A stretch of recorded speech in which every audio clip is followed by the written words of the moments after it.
नमस्कार दोस्तों, success Vista classes channel पर बहुत बहुत स्वागत है। आरआरबी एनटीपीसी के एग्जाम्स आपके चल रहे हैं। तो दोस्तों 9 जून की सारी शिफ्ट्स और 10 जून की शिफ्ट में पूछे गए जितने भी क्वेश्चंस हैं सारे ओरिजिनल क्वेश्चंस आपके सामने लाए हैं। दोस्तों अगर आपको हमारा एफर्ट अच्छा लग रहा है तो सक्सेस विस्टा क्लासेस को सब्सक्राइब कीजिए। आइए शुरुआत करते हैं। सबसे पहले हम देखते हैं पहला क्वेश्चन पूछा गया। ये दोस्तों अभी जितने भी विधानसभा और लोकसभा चुनाव जो 2024 में हुआ था इससे संबंधित प्रश्न लगातार पूछे जा रहे हैं। देखिए, नायब सिंह सैनी से पूछा गया क्वेश्चन, ये किस राज्य के मुख्यमंत्री बने हैं? तो हरियाणा के मुख्यमंत्री अभी बने हैं नायब सिंह सैनी। दोस्तों हम 2 घंटे का जीके जीएस का एक मैराथन क्लास ऑलरेडी रिकॉर्ड कर चुके हैं। अगर आपने दोस्तों अभी तक ये वीडियो नहीं देखा है तो डिस्क्रिप्शन बॉक्स में लिंक दिया हुआ है, वहां जाकर आप देख सकते हैं। दिल्ली विधानसभा चुनाव में बीजेपी कितने वर्षों के बाद विजय हासिल कर पाई है? तो आपको ये भी याद रखना है, इसने दोस्तों 70 में से 48 सीटें जीती हैं और ये भी पूछा गया था। तो बी ऑप्शन करेक्ट है, 27 वर्षों के बाद। उड़ीसा सरकार ने किस टाइगर रिजर्व को राष्ट्रीय उद्यान घोषित किया है? तो दोस्तों सिमलीपाल जो टाइगर रिजर्व था इसको राष्ट्रीय उद्यान घोषित कर दिया गया है।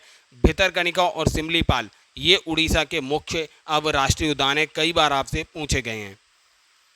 भारतीय पुनर्जागरण के जनक कौन है? दोस्तों ये मोस्ट इंपॉर्टेंट क्वेश्चन रहा है और आपसे 9 जून की शिफ्ट में पूछा गया। राजा राम मोहन राय जो थे ये भारतीय पुनर्जागरण के जन्म थे और इनको राजा की उपाधि अकबर द्वितीय के द्वारा दी गई थी।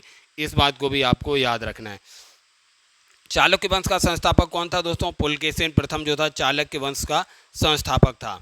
अगला क्वेश्चन है 1985 का नागरिकता अधिनियम किस राज्य से संबंधित था? तो ये असम से संबंधित था। दोस्तों जो बांग्लादेश के घुसपैठिए आते थे उनसे संबंधित ये रहा है नागरिकता अधिनियम। अगला क्वेश्चन देखते हैं दोस्तों, बिना बेगार के सुदर्शन झील का पुनरुद्धार किसने कराया? तो रुद्रदमन प्रथम के द्वारा कराया गया था। फर्स्ट ऑप्शन करेक्ट है। और दोस्तों ये सुदर्शन झील का निर्माण जो है पुष्यगुप्त के द्वारा कराया गया था। ये चंद्रगुप्त मौर्य के समय इसका निर्माण हुआ था। विधानसभा चुनाव 2024 में बीजेपी को सबसे अधिक सीटें किस राज्य में मिली हैं? दोस्तों इनको सीक्वेंस दिया गया था और आपको इसे लगाना था। तो याद रखिए महाराष्ट्र में सबसे ज़्यादा सीटें मिली थी। कौन सा देश भारत की जलीय सीमा को साझा करता है? दोस्तों इसमें श्रीलंका ऑप्शन में नहीं था, इसमें मालदीव ऑप्शन में था। याद रखिए मालदीव जो है करेक्ट ऑप्शन हो जाएगा। वैसे श्रीलंका भी करेक्ट ऑप्शन है लेकिन ऑप्शंस में मालदीव दिया गया था। अगला क्वेश्चन है मेंडलीव की आवर्त सारणी में तत्वों को किस दिशा में व्यवस्थित किया गया है? तो गुणात्मक विशेषताओं के आधार पर उन्हें पंक्तियों में व्यवस्थित किया गया है। इनमें से कौन मेघालय का पार्ट नहीं है? तो दोस्तों गारो, खासी और जैंतिया हिल्स ये हैं, ये दोस्तों मेघालय का पार्ट है। जबकि ऑप्शन में आपके मिक्की दिया हुआ था, मिक्की जो असम से संबंधित कहीं ना कहीं है, तो याद रखिए उसका ऑप्शन मिक्की करेक्ट हो जाएगा। 2024 का बुकर पुरस्कार किसने जीता था? सामंतो हार्वे। काफ़ी इंपॉर्टेंट क्वेश्चन है दोस्तों, ये 9 जून में पूछा गया। ऑर्बिटल इनकी बुक थी, प्रसिद्ध बुक है, इसकी वजह से इन्हें बुकर पुरस्कार मिला था। भारतीय रिजर्व बैंक के 26वें गवर्नर जो हैं संजय मल्होत्रा, इन्होंने शक्तिकांत दास का स्थान लिया। ये भी पूछा जा रहा है नियुक्ति से संबंधित प्रश्न। भारत का प्रायद्वीपीय भूभाग किस भाग में आता है? तो दोस्तों गोंडवाना ऑप्शन में दिया हुआ था। तो याद रखिए गोंडवाना का पार्ट है भारत का जो प्रायद्वीपीय पार्ट है। प्रायद्वीप का अर्थ होता है दोस्तों तीनों ओर से जो जल से घिरा होता है उसी को कहते हैं प्रायद्वीपीय भाग। बर्ली पेंटिंग में कलाकार मुख्य रूप से किसका प्रयोग करते हैं? तो दोस्तों चावल के बने हुए पेस्ट और गोंद का प्रयोग होता है। बी ऑप्शन करेक्ट है। हाल ही में 2025 में राष्ट्रीय खेलों का उद्घाटन कहाँ हुआ है? मुंबई में हुआ है। बी ऑप्शन इसका करेक्ट हो जाएगा। नीति आयोग ने एसडीजी इंडेक्स 2024 में निष्पादक श्रेणी को कितने अंक दिए हैं? तो 50 से 64 अंक जो मिले हैं वो निष्पादक श्रेणी को आवंटित किए गए हैं। दोस्तों ASCII का कंप्यूटर में क्या तात्पर्य होता है? तो ये बताइए। तो याद रखिए दोस्तों चिन्हों को संख्यात्मक रूप के रूप में मानकीकृत करने में इसका प्रयोग किया जाता है। स्वतंत्रता के बाद नियोजन में सबसे ज़्यादा योगदान किसका था? तो दोस्तों योजना आयोग ऑप्शन में दिया हुआ था। योजना आयोग करेक्ट हो जाएगा। Alt+F4 का प्रयोग क्यों होता है? दोस्तों कई बार पूछा जा रहा है, कंप्यूटर से शॉर्ट की पूछी जा रही है, किसी विंडो को बंद करने के लिए इसका प्रयोग किया जाता है। राष्ट्रीय विकास परिषद का गठन कब हुआ? 6 अगस्त 1952 को राष्ट्रीय विकास परिषद का गठन होता है। भारत छोड़ो आंदोलन के दौरान 1943 में समांतर सरकार कहाँ बनी थी? तो महाराष्ट्र के सतारा में बनी थी। ये क्वेश्चन आपसे पूछा गया। इसरो ने Shri S Ramakrishnan centre of excellence in flood and thermal science research कहाँ स्थापित किया है? आईआईटी मद्रास में किया है। सी ऑप्शन करेक्ट है। अरुणाचल प्रदेश के पूर्व में कौन सा देश स्थित है? तो अरुणाचल प्रदेश के पूर्व में दोस्तों म्यांमार स्थित है। अगला क्वेश्चन है दोस्तों, पृष्ठ के हाशियों और पाठ्य सीमाओं के बीच की दूरी को क्या कहते हैं? इंडेंट या इंडेंटेशन कहते हैं दोस्तों। बी ऑप्शन करेक्ट है। WHO ने हाल ही में किस अफ्रीकी देश को आंकोसेरियासिस से मुक्त घोषित किया है? तो दोस्तों नाइजर को किया गया है। ए ऑप्शन इसका बिल्कुल करेक्ट हो जाएगा। सुनीता विलियम्स दोस्तों कितने दिन अंतरिक्ष में रहकर वापस लौटी हैं? तो 286 दिन के बाद ये वापस लौटी हैं। अगला क्वेश्चन है दोस्तों, डीवीडी में लेज़र की आवृत्ति लगभग कितनी होती है? तो दोस्तों याद रखिए 474 टेराहर्ट्ज़ होती है इसकी आवृत्ति। अगला क्वेश्चन है, जब लड़के भांगड़ा करते हैं तो लड़कियां कौन सा नृत्य करती हैं? तो गिद्धा नृत्य जो किया जाता है पंजाब में लड़कियों के द्वारा किया जाता है। क्लाइमेट चेंज परफॉर्मेंस इंडेक्स 2025 में प्रथम स्थान पर दोस्तों 78.37 अंकों के साथ डेनमार्क टॉप पर रहा। अगला क्वेश्चन है, 1784 में ब्रिटिश शोषण के खिलाफ पहले आदिवासी विद्रोह का नेतृत्व किसने किया था? तो तिलका मांझी के द्वारा किया गया था। ए ऑप्शन करेक्ट है। दोस्तों ये पूछा गया था पोषण अभियान को इनमें से कौन फंडिंग कर रहा है? तो Asian Development Bank. B option correct है। इसका हेड क्वार्टर जो है वो मनीला में है। अगला क्वेश्चन है, भगवान बिरसा मुंडा की 150वीं जयंती पर कौन सा दिवस मनाया जा रहा है? तो जनजातीय गौरव दिवस। ए ऑप्शन करेक्ट है। राष्ट्रीय परिवार स्वास्थ्य सर्वेक्षण 5 के अनुसार भारत की कुल प्रजनन दर कितनी है? तो ए ऑप्शन करेक्ट है, 2।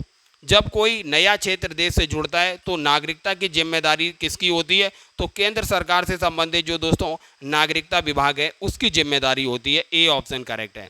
याह्या सरहिंदी ने अपनी पुस्तक तारीख मुबारक शाही में किसे पैगंबर मोहम्मद का वंशज बताया है? तो इसका दोस्तों डी ऑप्शन करेक्ट हो जाएगा। जो सैयद वंश का संस्थापक था खिज्र खां, इसको बताया गया है। अगला क्वेश्चन है, भारतीय रिजर्व बैंक ने हाल ही में कौन सी वर्षगांठ मनाई है? तो 1935 में आरबीआई का गठन होता है, तो 90वीं वर्षगांठ इसने मनाई थी।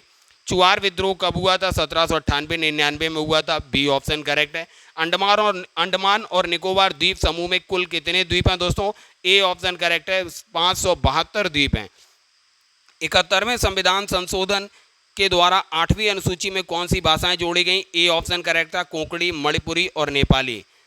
अगला क्वेश्चन है, कार्बन डाइऑक्साइड के 2 मोल में कुल कितने परमाणुओं की संख्या होती है? दोस्तों एवोगैड्रो नंबर 6.022 × 10⁻23 याद रखिए। इसमें देखिए कार्बन डाइऑक्साइड के 1 मोल में 3 परमाणु हैं, तो 2 मोल में 6 परमाणु होंगे, तो 6 से गुणा करने पे 1.204 × 10⁻24। ए ऑप्शन करेक्ट होगा।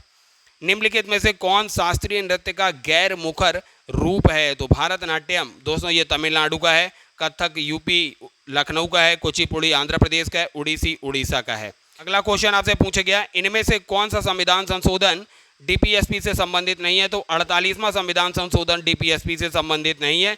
अब देखते हैं दोस्तों 42वां संविधान संशोधन 1976 में हुआ था। ये इसमें क्या हुआ था दोस्तों, कई नए नीति निर्देशक तत्व जोड़े गए, जैसे पर्यावरण संरक्षण, समान न्याय इत्यादि से संबंधित। 86वां संविधान संशोधन आर्टिकल 21 और इसके अलावा आर्टिकल 45 जो कि डीपीएसपी का ही पार्ट है, ये जोड़ा गया। 97वां संविधान संशोधन जो होता है दोस्तों 2011 में सहकारी समितियों से संबंधित है, ये 43 भी डीपीएसपी से संबंधित है। लेकिन 48वां संविधान संशोधन दोस्तों डीपीएसपी से रिलेटेड नहीं है, राष्ट्रपति शासन से संबंधित है, इसकी अवधि बढ़ाने से संबंधित था। अगला क्वेश्चन है, भारत और सिंगापुर के बीच अग्नि वॉरियर सैन्य अभ्यास कहाँ आयोजित हुआ? मेघालय में आयोजित हुआ। ए ऑप्शन करेक्ट है। अब आइए दोस्तों देखते हैं 10 जून के देखते हैं किस पार्ट से कितने क्वेश्चंस पूछे गए। और दोस्तों शाम को हम तीनों शिफ्ट्स 10 जून की तीनों शिफ्ट्स के एनालिसिस लेके आपके सामने आएंगे। सबसे पहले हम देख लेते हैं कि एक ओवरव्यू देख लेते हैं कि किस शिफ्ट से किस टाइप के क्वेश्चंस पूछे जा रहे हैं। करंट अफेयर्स अभी भी डोमिनेंट बना हुआ है, लगभग 12 से 13 प्रश्न करंट अफेयर्स के लगातार आ रहे हैं। तो आपको अभी करंट अफेयर पर फोकस करना है, जिसका भी एग्जाम्स बचा हुआ है। हिस्ट्री से देखिए लगभग 2 से 3 एवरेज प्रश्न पूछे जा रहे हैं। आज 9 जून में भी 2 से 3 प्रश्न रहे। पॉलिटी से भी दोस्तों आज 3 प्रश्न पूछे गए थे। विज्ञान में 2 से 3 और ये थोड़ा डाटा बढ़ रहा है तो 4 तक चले जा रहे हैं। तो साइंस में भी 2, 3, 4 क्वेश्चन आपके पूछे जा रहे हैं। और दोस्तों पुस्तक एवं उनके लेखक, इससे भी क्वेश्चंस कम से कम एक, अभी तक की शिफ्ट्स देखेंगे सब में एक कम से कम क्वेश्चन पूछा ही जा रहा है। भूगोल के 2 से 3 प्रश्न रह रहे हैं। दोस्तों आर्ट एंड कल्चर से भी लगभग एक क्वेश्चन कम से कम पूछा जा रहा है, जिसमें डांस ज़्यादा पूछे जा रहे हैं। दोस्तों एग्जैक्ट क्वेश्चंस के बारे में अभी पता नहीं है, जैसे जैसे क्वेश्चंस हमको मिलेंगे हम आपको यहाँ पर एनालिसिस के लिए लेके आएंगे। देखिए दोस्तों, मैथ्स और रीजनिंग से भी क्वेश्चंस पूछे गए, जिसमें आप देखेंगे सिंपल इंटरेस्ट और कंपाउंड इंटरेस्ट, प्रॉफिट और लॉस, यही 3 टॉपिकों से दोस्तों लगभग 10 से 11 प्रश्न पूछे गए थे। देखिए नंबर सिस्टम से 1 से 2 प्रश्न थे, ज्योमेट्री और मेंसुरेशन से ज़्यादा प्रश्न पूछे जा रहे हैं, 3 से 4 प्रश्न पूछे जा रहे हैं, सरलीकरण सिंप्लीफिकेशन और से 4 से 5 प्रश्न पूछे जा रहे हैं, अलजेब्रा से 1 से 2 और ट्रिग्नोमेट्री से 2 से 3 प्रश्न पूछे जा रहे हैं। दोस्तों रीजनिंग जो है कोडिंग और डिकोडिंग से 4 से 5 प्रश्न आपसे पूछे जा रहे हैं। पजल जो है पजल से, जिसमें सर्कुलर पजल ज़्यादा पूछी जा रही है, 5 से 6 प्रश्न पूछे जा रहे हैं। इसमें देखिए सिलोगिज्म से दोस्तों 2 से 3 प्रश्न है, सीरीज से एनोलॉजी से 2 से 3 प्रश्न है, ब्लड रिलेशन से 1 से 2 प्रश्न है, मैथमेटिकल ऑपरेशन से 2 से 3 प्रश्न है, जंबल से 1 से 2 प्रश्न है और डायरेक्शन और डिस्टेंस से 1 से 3 प्रश्न तक पूछे जा रहे हैं। अब आइए दोस्तों, हम आपको इन्हीं पैटर्न पे बेस्ड आपको एक रिवीजन क्लास दे देते हैं, जिससे कि आपके फ्यूचर प्रिडिक्ट हो जाएंगे कि किस टाइप के प्रश्न आपसे पूछे जाएंगे। दोस्तों आपकी बुक्स एंड राइटर से कम एक प्रश्न पूछा ही जा रहा है, तो आइए एक बार क्विक रिवीजन कर लेते हैं। मुद्रा राक्षस के रचयिता कौन है? मुद्रा राक्षस के रचयिता बिल्कुल विशाख दत्त जो है मुद्रा राक्षस के रचयिता हैं। गीत गोविंद के रचयिता कौन है दोस्तों? जयदेव जो है गीत गोविंद के रचयिता हैं। राज तरंगिणी के रचयिता कल्याण है, बी ऑप्शन करेक्ट हो जाएगा। पंचतंत्र विष्णु शर्मा के द्वारा लिखा गया। अष्टाध्यायी दोस्तों जो है पाणिनि के द्वारा लिखा गया अष्टाध्यायी। भारत भारती के रचयिता जो है मैथिली शरण गुप्त हैं, ये भी आपसे पूछा जा रहा है। अगला क्वेश्चन है, निम्न में से कौन सी रचना कालिदास की नहीं है? तो दोस्तों कुमार संभवम हो गई, अभिज्ञान शाकुंतलम हो गई, साहित्य और रघुवंशम हो गई, और ये साहित्यिक लहरी जो है दोस्तों ये सूरदास की है, ना कि कालिदास की, तो डी ऑप्शन करेक्ट हो जाएगा। चंद्रकांता दोस्तों आपने ये सीरियल भी देखा होगा, देवकी नंदन खत्री के द्वारा लिखा गया है ये उपन्यास चंद्रकांता। शाहनामा दोस्तों फिरदौसी के द्वारा लिखा गया। कामसूत्र के रचनाकार वात्स्यायन है, मोस्ट इंपॉर्टेंट बुक है। अमर कोश किसके द्वारा लिखी गई? अमर सिंह के द्वारा लिखी गई, सी ऑप्शन करेक्ट है। प्रेम वाटिका के रचयिता कौन है दोस्तों? प्रेम वाटिका के रचयिता रसखान है, सी ऑप्शन करेक्ट हो जाएगा। कौन सी रचना सूरदास के द्वारा की गई है? तो साहित्यिक लहरी सूरसागर दोनों के दोनों ही सूरदास के द्वारा रचे गए। जयशंकर प्रसाद की कौन सी रचना है? आंसू, कामायनी, लहर, ये तीनों की तीनों रचनाएं जयशंकर प्रसाद की हैं। सूर्यकांत त्रिपाठी निराला दोस्तों, परिमल, अनामिका, ये दोनों की दोनों बुक्स जो हैं सूर्यकांत त्रिपाठी निराला के द्वारा लिखी गई हैं। पद्मावत के रचयिता दोस्तों आपको पता है मलिक मोहम्मद जायसी हैं, ए ऑप्शन बिल्कुल करेक्ट हो जाएगा।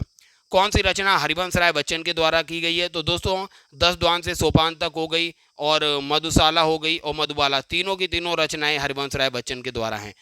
दोस्तों कुछ इंपॉर्टेंट रचनाएं भी देख लेते हैं, जैसे प्रेमचंद की गोदान, गबन, सेवा सदन, निर्मला, रंगभूमि, कर्मभूमि, और गीतांजलि जो है रविंद्रनाथ टैगोर की रचना है। दोस्तों इतनी बुक्स अभी हमने आपको रिवाइज कराई हैं। अब आइए हम दोस्तों शास्त्रीय नृत्यों को भी एक क्विक रिवीजन कर लेते हैं। दोस्तों देखिए लोक एवं शास्त्रीय नृत्यों को देख लेते हैं। शास्त्रीय नृत्य दोस्तों सबसे पहले देखते हैं कितने हैं। शास्त्रीय नृत्यों को अभी हमने आपको इस फिगर में दिखाया है। शास्त्रीय नृत्य कितने? 8 हैं। कथक जो है उत्तर प्रदेश का है, सतरिया असम का है, मणिपुरी मणिपुर का है, उड़ीसी उड़ीसा का है, और मोहिनी अट्टम जो है और कुछ कथकली दोनों केरला के हैं। कुचिपुड़ी आंध्र प्रदेश का है, उड़ीसी उड़ीसा का है, और भारतनाट्यम जो है दोस्तों ये तमिलनाडु का है।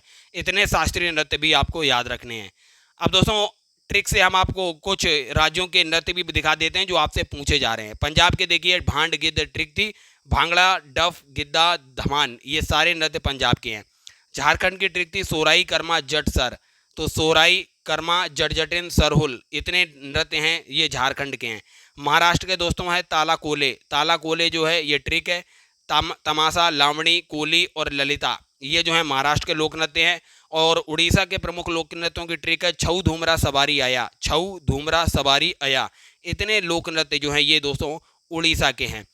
तो दोस्तों सक्सेस विस्टा क्लासेस के इस वीडियो को ज़्यादा से ज़्यादा शेयर कीजिए, क्योंकि सक्सेस विस्टा क्लासेस लगातार आपको एनालिसिस के साथ साथ क्वालिटी कंटेंट भी दे रहा है। तो आप भी सक्सेस विस्टा क्लासेस का सपोर्ट कीजिए। दोस्तों वीडियो को देखने के लिए आप सभी का बहुत बहुत धन्यवाद।